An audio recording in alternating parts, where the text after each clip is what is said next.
প্রতি উদাত্ত আহ্বান রাখতে চাই। আমাদের সংসারগুলো সব খান খান হয়ে যাচ্ছে। সবাই সংযমী হতে হবে, ধৈর্যশীল হতে হবে।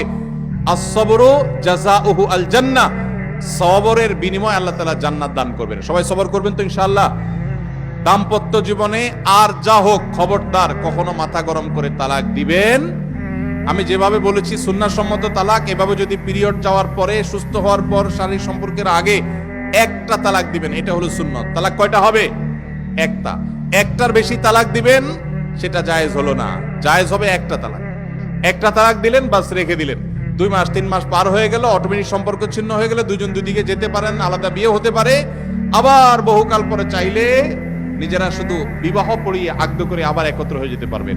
আর যদি আপনি একটা দিয়েছেন, আবার আরেকটা দিয়েছেন, 6 মাস পর আরেকটা দিয়েছেন, দিয়ে 3টা শেষ করে ফেলছেন, তাহলে আর কখনো বিবাহ যদি মক্কার ইমাম সাহেব এসেও পড়ায়, তারপর আর একসাথে থাকতে পারে